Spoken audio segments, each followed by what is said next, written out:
What's up, everybody? Coach Ben podcast, episode number 50-ish, something. We're over in Arcadia, California in my academy, School of Brazilian Jiu-Jitsu. Here with Jim, owner of Jiu-Jitsu Mag. What's up, Jim? Good morning, Ben.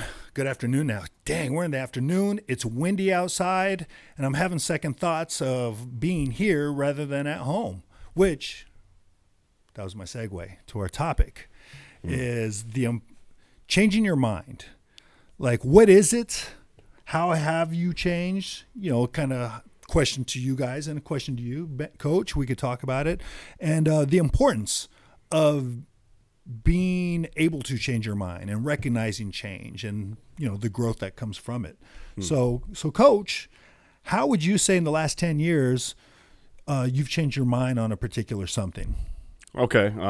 So, by the way, if you guys are listening or you're watching on YouTube and you see we have a new setup here, Jim forgot one of the pieces of equipment. So it's all good. If there's any issues, you know, it'll be fixed next week. Either way. Yeah, I'm changing my mind on whether I did want to show up here. Got thrown under the bus. Well, now that I'm looking at our tent, and it might blow down because the wind is crazy, and we have to do outdoor training. There's also rain. Californians don't do well with changes of climate and weather. Let's just put it that way. I'm looking at this and I'm kind of scared, but whatever. We're moving on.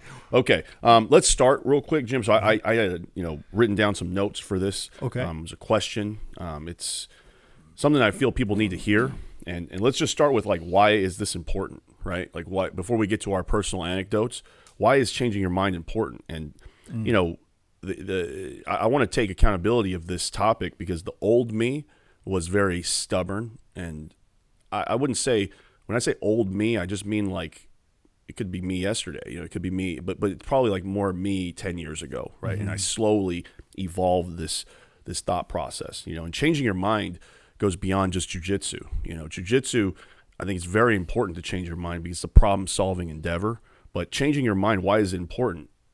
The fundamentals of why it's important is without changing your mind, you're not going to be able to learn anything. You're not going to be able to grow, and you're going to be holding on to a piece of your ego I think it's a toxic way of utilizing ego, because if you don't change your mind, that means you in your head believe that you're always right. And even today, there's things that I believe in or things I think are true that I'm certain in a year from now will be different. It'll just be a different story.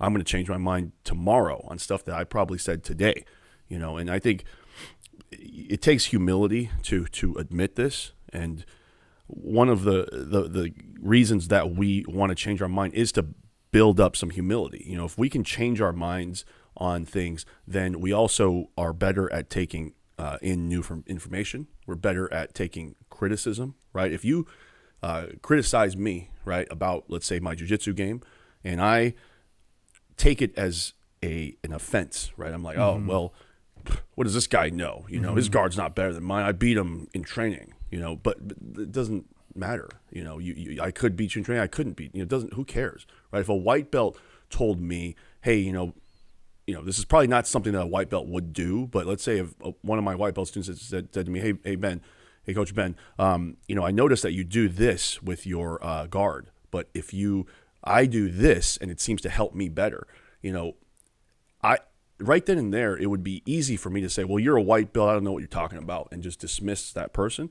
But I've seen people like Henzo, people like very high-level competitors even, take the advice of, their coaches who maybe weren't better than them, even their students who were lower belt, and change their mind. So what I'm trying to say is the highest level people at any endeavor, they change their mind. You notice this is the highest level. So even if you don't believe changing your mind is something that you need to do, forget about you at this point. Think about the people at the highest level of what they do.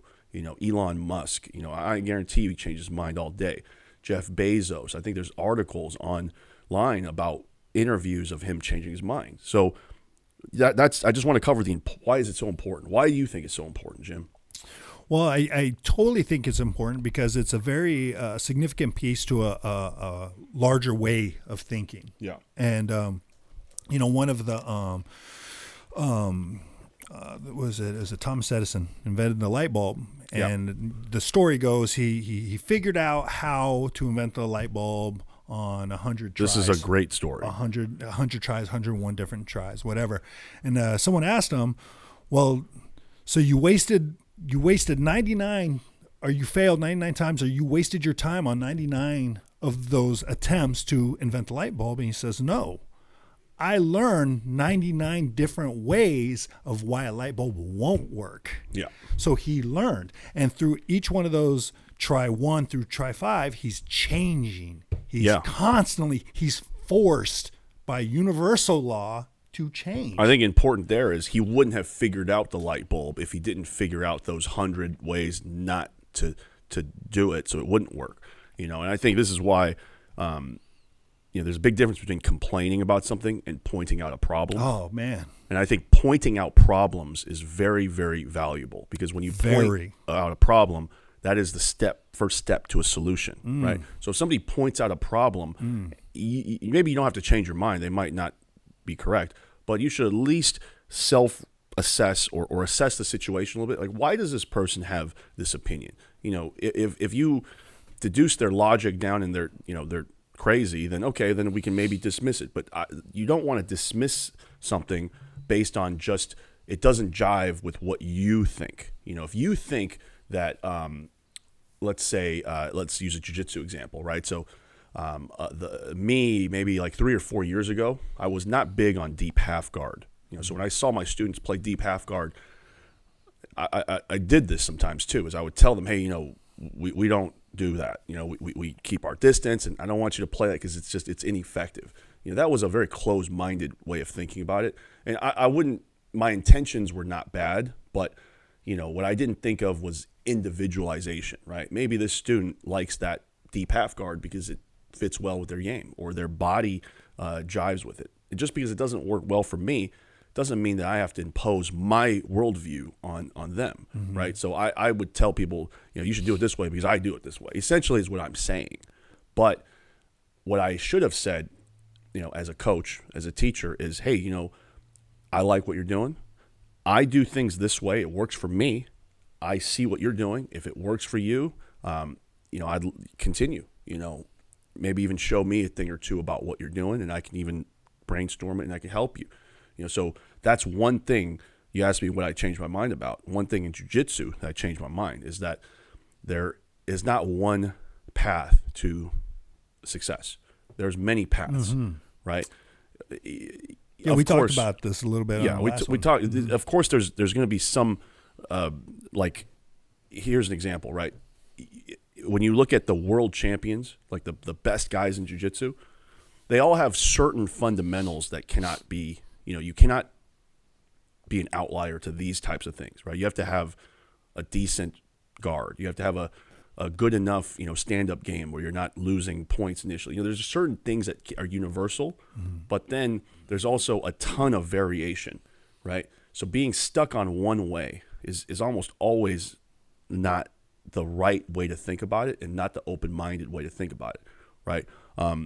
I know that I don't want to single out anybody, but I had students in the past that were very big on the Mendes brothers stuff. Anything that deviated from their game was like blasphemy. If you didn't leg drag pass, if you even got to your knees once, if you put 2 knees on the ground, they would throw up their arms in disgust. And they'd have to have talks with them after class for like 30 minutes on how, look, we're not here to be the clones of the Mendes brothers. There are other things that can work, and not everybody is as athletic as you and them, right? So that's just one example that I have, in jiu-jitsu. Being open-minded, changing my mind, it's made me a better coach, that's for sure. Yeah, and I think it's a part of that is, something you were mentioning is when someone identifies the problem, so key, right? But it can't just stay there. It can't go to, I'm a problem identifier, that's it. I mean, unless that's your role, but then you have to go into solutions. Yes, and even before the solutions, the step is acceptance of the information that you have. It's like, is this reasonable? Does this make any kind of sense? And if it doesn't, why doesn't it? So there has to be that level of acceptance. I think that's key before we start going to You're right. The solutions. And now we're in troubleshooting mode, and now we're good. And we either change our mind or we don't. But if we maintain that formula, there's a good chance you're going to learn so much. And then the fun thought experiment with friends and all that is, take any topic, whether it's jiu-jitsu, because I have one I want to share about jiu-jitsu, or, some sort of view on any topic. Where were you 10 years ago? And what is so different about the way you process information? Everything. Right? 10 years ago, everything. Well, or not, because some things you're probably right about. That still holds true, right? Man, it's really hard to say what I was right about 10 years. Honestly, like if I look back on all the things I believed in 10 years ago, I would say almost not one thing has remained the same. That's a scary thought, but at the same time, that should be a motivating thought, right? Because how much do you have to learn if you think that way? Even 5 years ago, man. 5 years ago, I want to slap myself from 5 years ago because I feel like I thought that. Yeah, exactly. But at the same time, don't beat yourself up over lost time, because there's a certain amount of it, which is one of my friends, Steve, gave me one of the best quotes I've ever heard in my life, which is, you have to see what you have to see to do what you have to do. So sometimes you didn't make that change because you didn't see the right thing. And the thing that you didn't see could be internal, right? You didn't want to see it. I saw my students doing deep half. I didn't want to see them doing deep half. I didn't think about it in a positive way where it was like, maybe there's some stuff with deep half that is there. Seth Daniels calling me right now. I don't know why, but go ahead and take it. Probably has to do with. I'll press pause. well, I'm gonna call him back. He's probably asking me about Fight to Win stuff. But either way, sponsor the podcast, Fight to Win. Either way, just like 5 years ago, I didn't have any where near the amount of open-mindedness that I would have today. So even today, if you were to say something that was against something that I believed in, I don't immediately, tense up and be like, I feel like, it's criticism. It's embarrassing me. I'm embarrassed that somebody can think against me, and I need to change that person. Maybe 5 years ago, I had more of that in my head, and maturity just makes you think differently, right? And today, Jim, you have a lot of criticisms of me sometimes. I take them. I don't think, why Jim's supposed to be my friend. Why is he giving me this like contrarian advice or opinion? I think in my head, like, my first thought, and this ties into how do we change our mind. My first thought is, maybe I could be wrong, right? And that's the first step to being open-minded, is maybe you could be wrong. And if you don't think you can be wrong, that's a problem. That's a big problem. I might not want to be around you personally, because those types of people are not long-term thinkers, and I don't see those people at the finish line with me, and if you're not a long-term thinker, then you don't change your mind, because you don't think about the future, right? If I said 10 years ago, I've changed my mind on pretty much everything, right? And you say, well, I don't need to change my mind. I'm right on everything. 10 years ago, let's say this imaginary person, who had the most growth, right? There's almost certainly it's me, because I don't have one thing that I haven't improved upon, right? Changing your mind needs to be thought of as not a embarrassment, not a hypocrite type of thing, but more of a learning type of thing. Yeah, and I would also even add on top of that, not a binary thing either. No, it's not either or. Right. Right. It's not.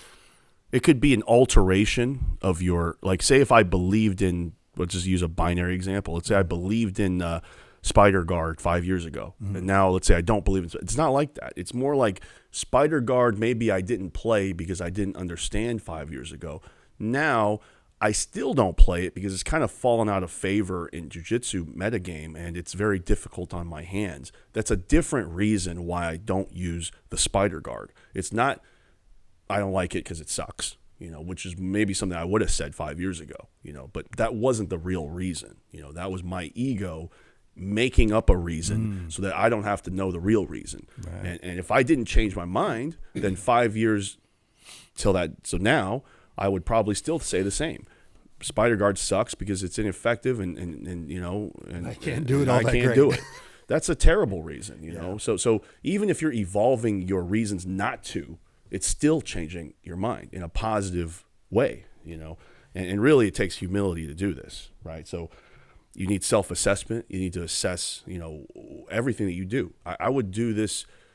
I should do this more, and I would recommend everybody do this, is to take in everything that you do and figure out, are you doing the right thing, with everything, jiu-jitsu, money, your job, your relationships, the people that you're around, is there something that I can do better?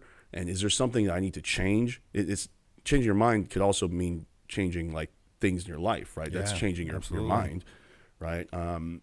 So that's pretty much why it's important and kind of how do you do it, right? Another way to do it would be have a system of thought. I not everybody has to do this, but I am a logic guy, right? You know this. You've called me Spock a few times. I think that's offensive, but I won't take it personally. But yeah, like a system would be like using logic, right? So if you use logic, then you at least take out the element of you and you kind of see it from the outside, right? So when you say something to me, I don't think, do I agree or not? No, I don't. It doesn't matter about if I agree or don't agree. It's about, is there logic to your statement? And if there is, okay, then I should think about it a little more, and then I should add some more layers, and then, that's one way to do it. Another way to do it would be if maybe logic is a little too advanced for you. It does take time to kind of learn the nuances. Find heterodox thinkers. So find people, online that you respect and that you consider smarter than you, and they have a couple of traits, right? The traits would be they are humble. They change their mind. They have opinions that sometimes go contrary, right? So this is something, a part of changing your mind that is important. Sometimes you will have two opposing thoughts, right? And the ability to hold those thoughts and analyze those two opposing thoughts is one of the most important aspects of changing your mind. It's critical thinking. If I can't hold two thoughts simultaneously, then I'm really just a binary thinker. I'm a black and white thinker. We can use many examples, right? I think that we use deep half guard. I think the deep half guard is good and it's also bad. There's it's bad and it's also good. It's bad for distance control and it's good for getting under your opponent and moving their center of gravity. So right then and there, those are two kind of contrarian thoughts, right? It's good and it's bad. It's good for this, it's bad for this. Mm-hmm. That's nuance. If you don't have that, it's going to be very, very difficult. So unless you have anything to add, Jim, let's move on to like just some more anecdotes. No, I like that. And I think the key of what you said is nuance. Right. And I think that goes into the non-binary thinking. Yeah. I guess the end of the solution is either a yes or no. A lot of times, who knows? But that's part of logic, by the way. The non-binary thinking is part of logic. It's false equivalence. Right. So, nuance I thought was a key thing in that thread of thought, because I think I think a lot of people struggle with nuance and the inability to see it or recognize it. Actually, it's black and white thinking. I think it's similar. Yeah. I think, you without nuance, you're not going to be able to change your mind, because if you think there's only, apples and oranges, the only two fruits in existence, then what can you do, right? You're either right or wrong. That's not how you change your mind. You don't go from believing in God, for example, to overnight you don't believe in God. That's usually not how it happens. Usually, let's say you don't believe in God now, right? There are paths. There are, exactly. There are paths. It's a slow, yeah. Like say, I'll just use another personal anecdote. Again, this is my personal story. This does not have anything to do with anybody. I'm just sharing it for transparency. I used to be a very atheist person. I didn't believe in religion. Especially higher power. And slowly over time, I've felt that belief is a little bit arrogant, and you can't know, right? So I can't say, I'm not going to say that I'm going to believe in all of it, but at the same time, I'm also not saying that there's no way it's happening. It's no way. If you believe in it, you're crazy. No, I don't know. There's a lot of evidence for example, Christianity. It's anecdotal evidence, it's scripture, it's kind of like fossil records, but that's still more evidence than say Scientology, for example. Something that's more recent that has very little like real evidence. But at the same time, maybe there's some evidence in Scientology. I haven't seen it, but I'm not going to completely dismiss it. I might actually on this one, but I'm just saying that. Even that, right? If you were to want to sit down with me and debate, I wouldn't immediately call you crazy. Like if you're a Scientologist, Jim, and you came up to me and said, "Hey, Ben, let's have a debate on Scientology. I'm going to bring evidence." I'd be like, "Ooh, well, maybe I can learn something here. I might learn something. It might not be something I want to learn, but the next thing you know, you're meeting Tom Cruise. Maybe, maybe we're the crazy ones, and that planet Xenu is actually maybe we're the ones that are nuts, right? Who knows? But yeah, and I think the unlikely. The bottom line of that is, but either way, you don't really know. You don't know. You don't know. No one knows that. And that's one of the biggest things of changing your mind is the arrogance of thinking you know everything. The arrogance. How could you know? How do you know? Can you prove that you know everything? No way. You can't even prove why the sun comes up. It's like it's complicated. And there's just there's many things, man, and there's just so many. And I think I'll bring another anecdotal example here. Maybe a few years ago, I was very against alternative, non-mainstream remedies or training methods or things like treatments, that. Treatments, acupuncture, chiropractic, fascia, these types of things. Where as I've gotten older and more mature and a little more open-minded, I'm starting to realize that it's not black and white.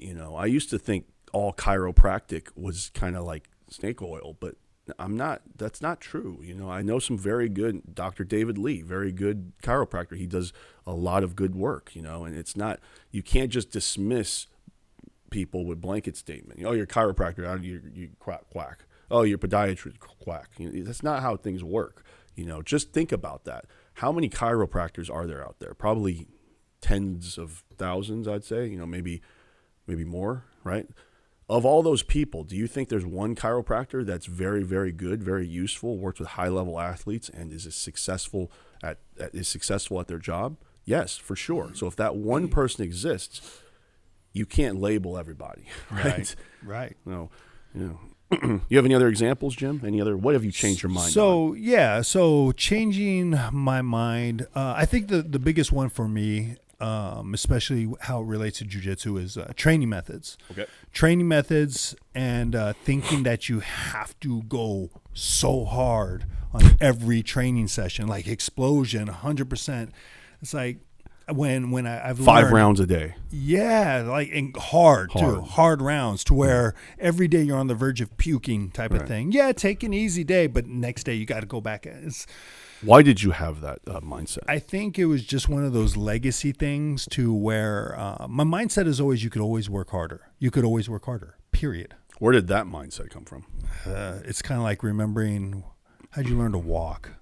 It's like, I really don't remember. Well, it seems like I've always had it ever since I was a kid. You can always work hard. That's your mindset. So that's your. You can That's always your, work harder. And that translates to jiu-jitsu because when you spar, you always want to do every round and go even the hardest. Or even at the gym lifting, it's like I gotta lift hard. I gotta until I can barely. I felt I needed to walk out of every workout session like barely alive. Okay. Why did you change your mind?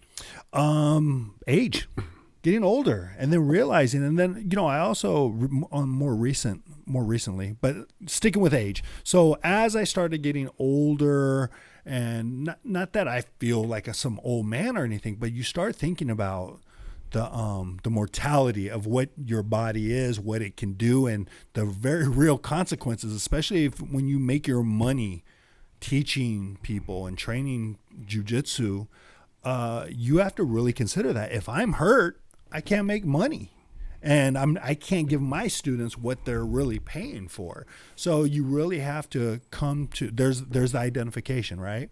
So we found the problem. That's a problem if I can't do that. So I accept that reality, and okay, well, what can I do? Not train so hard every single time, redlining it on every training session.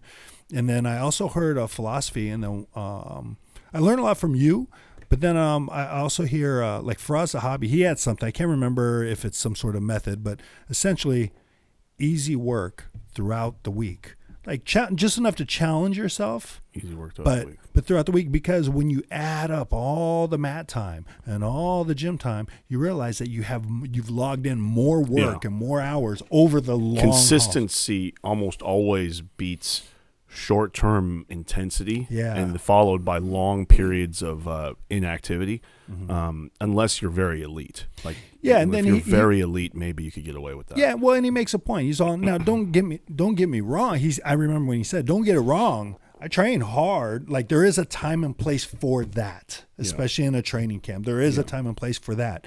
But generally speaking, it's slow and steady. Most coaches have been around longer than their fighters, so I think that would make sense. And I've heard many smart coaches say this about just the same topic. Faraz said that, right? John Kavanagh, Conor McGregor's head coach, says upgrade the software without damaging the hardware. That's pretty similar, right? So you want to upgrade your knowledge and your I guess your nervous system, things like that, motor control, your things that you don't things that help you perform better, but at the same time you don't want to sustain an injury or, like how you said, red line, so that you make backwards progress. Right. And that's same thing what you said. You don't have to go all out every day, and that's pretty. Actually, it's pretty important, man. So like, when you say that, right, I'm going to tell you my honest reaction to it. In my head, I'm thinking, no shit, right? But again, I am me now, right? I'm a black belt. I've been a black belt 6 years. So people listening, they might be white belt. They started 2 weeks ago. If they started 2 weeks ago, or if you're a blue belt and you kind of only been training like a year and a half, maybe you have been going all. That's one thing that I need to learn and change my mind on is stop looking at the world through a lens of they know what you know. Exactly. And there are many people that know way more than I know, right? But I think it's best to assume the opposite, is to assume that they don't know what you know, and you don't want to think that because they don't know what you know, they're somehow lacking or whatever. That happens a lot. They're less than, right. That happens a lot, and that's how And I think that's why people are a lot of times afraid to accept the information given. Right. Because the fear of looking a certain way, fear of what that change, if you do change, may represent, right? Like, so some people will wrongly look at that person as, that's what I've been trying. You've been wrong all along. It's not about that.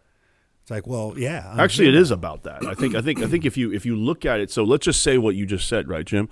Oh, I've been doing this thing this way for a certain amount of time, and you show me a better way to do it, right? Whatever it is, could be anything, fishing, whatever you want to say, surfing. And then in my head, I could take that one of two ways. I could take that as a super negative.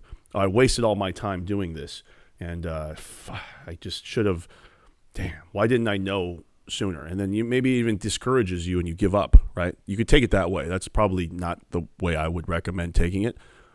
The way I would take it is if you showed me something new, I would be like, oh, wow, I'm so happy that I learned it today. And so today I start the change. What if I learned it 3 years from now, past today? Then it would have taken me 3 more years to start changing. So I should be happy that this change happens today. That's why change is so great. So that's why failure, people see it, being a hypocrite. It's not all bad. It's not all bad, man. It's not all bad. People use hypocrisy as a way to I got you because you're a hypocrite.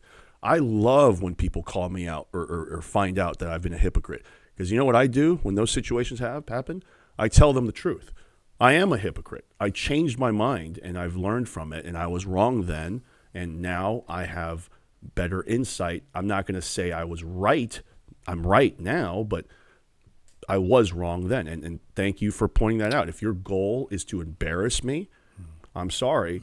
I'm not, I'm not going to be embarrassed by things that benefit me, Yeah, right. And into that 5 more years, maybe I'll say I'm wrong again and I had it right. Yeah, tomorrow. Thanks for letting me know, because tomorrow I might change my mind another time and I'll be an even bigger hypocrite. So I think we've given really good examples of some very tangible ways of what change is, identifying change, what changes, how to do it, right? What it is, why it's important. So, and I want to get into the last phase of accepting change. Is doing just that, accept change, and not to beat yourself up about the previous. Like if you found out, right. Don't beat yourself up if I've had it wrong the last 10 years. I've lost 10 years of time. Yeah, that all may be true. But now just to live in that mistake, it does and no longer serves you. It's a victim mentality. That's if you live in the past and let it stop you from getting where you need to go in the future. That's being a victim. Right? Yeah, or you're just being so angry that you feel you've wasted 10 years. You're wasting more time. You're wasting more time and giving that energy, right? Right. So, and I think that's a very important part is, I guess to just maybe oversimplify things or make it sound bigger than it is, just forgive yourself. It's okay. Forgive yourself. It's not an overnight process. It's not an overnight process. It takes time. It's certain things. Here's another example. I like to throw personal examples because it shows accountability. I needed to do this many, many years ago, but I recently did it like in the last 2 or 3 years, is got out of debt. I always told myself, why am I, doing opening businesses? Why am I creating investments? And I have, literally debt sitting there looking at me, and I wouldn't take care of it, and finally one day it took me like years to convince myself, okay, I'm not going to start a new endeavor until I pay off all my existing debt, right? And it's the second I did that, I'm not kidding you, the next day it was like my life changed. It was like, I started creating actual wealth. I was creating self-worth. I was like, what? There's money in my account and it actually is in the green and I don't owe this amount. It's just sometimes it took me many years to convince myself, okay, I got to do it, and you got to do, but that process started maybe 5 years ago, but maybe I didn't do it until 3 years ago. So It's not overnight.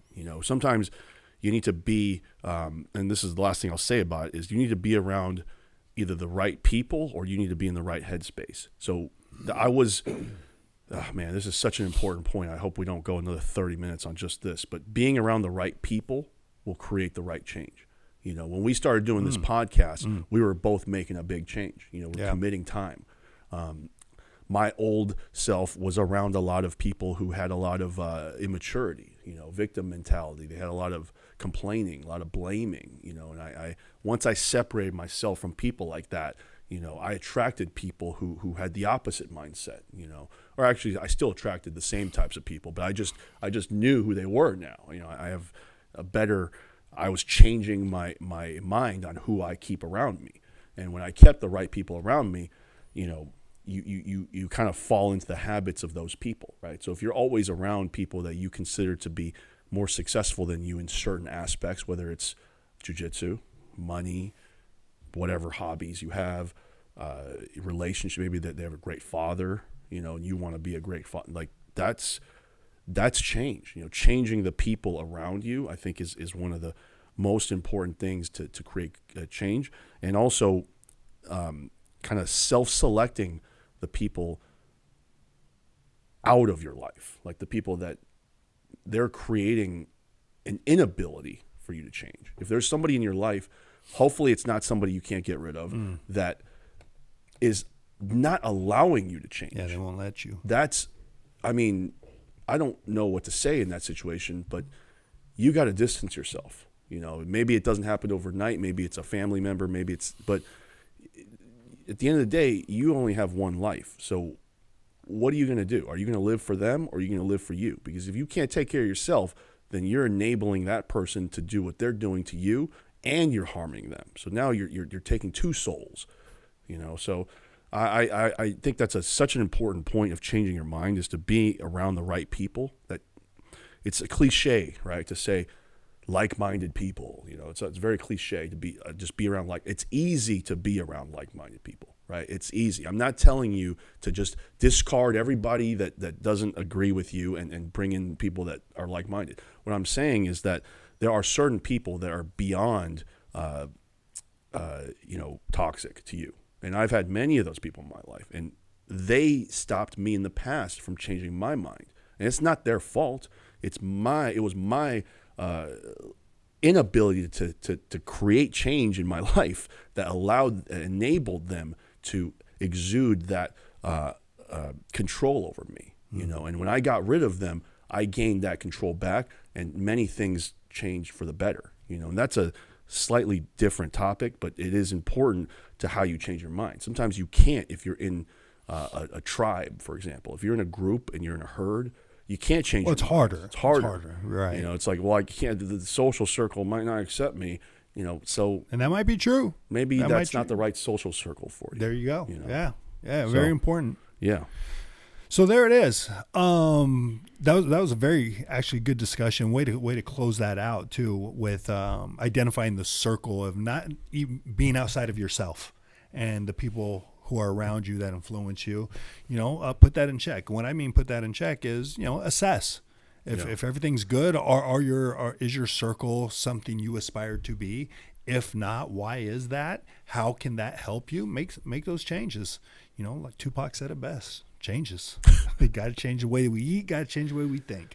But and other than that, the other one important thing that we learned is don't call Coach Ben Spock if you ever see him out in the streets. He does not like that. Not cool. I will change, and I will no longer call you that in spite. All right, let me address that real quick, Jim, because I think it's important to understand what I mean by that. Okay.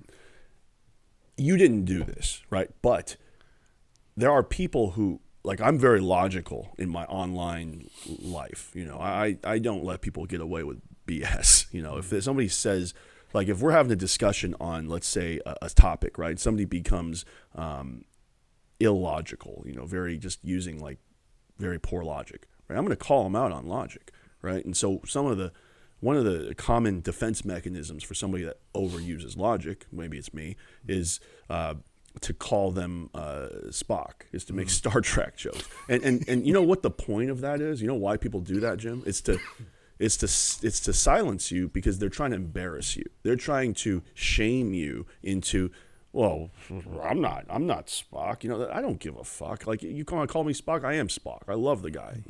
He knows how to fight too. I don't care. But it's not about me. It's about, why did you have to say that? Because you didn't agree with what I said, so you decided to ad hominem me, right? So you didn't do that, by the way. Oh, no, I get petty. It's fine. Maybe you were petty. I didn't take it that way because we're friends. I don't take it that way from friends, but people online will do that, and that's why I kind of said it doesn't really offend me. We're friends. Yeah, it doesn't offend me. It's just that is not how you want to, and that's a part of changing your mind. Right. Don't counter somebody with emotion. Counter what they actually said. Right. No, fair enough. And yeah, we sling mud in each other's direction. Oh yeah, I'm not. I could look. If you're a bully to me, I'm the most petty dude in the world. You think trolling? I can be the biggest troll in the world, but I don't go there unless I'm, picked on or something. There's retaliation. That's a lack of humility. Somebody that opens a conversation, we're having a discussion, and I decide to start slinging mud. Well, you're ugly. You don't know what you're talking about because you're not 2-stripe black belt. It's just like, what the hell are you talking about? It's ridiculous. So anyway, again, people listening, we kind of just free rolled this. This is just me and Jim's life experiences. I do have some resources, but I haven't read them. I know they're going to be good, right? So there's a book by Michael Pollan called How to Change Your Mind. I really like Michael Pollan. I'm sure the book will have a lot of more detailed scientific examples, probably articulated better than me. Get the book, get on Audible. Michael Pollan, How to Change Your Mind. I just really like the author. Sometimes when you know the author, you kind of know their work is probably going to be good, and that's. I'm going to listen to it today, actually. The next book. Yeah. And while you're on Audible, make your way over to BetDSI, set yourself up on an account, use the promo code JJM. JJM, BetDSI.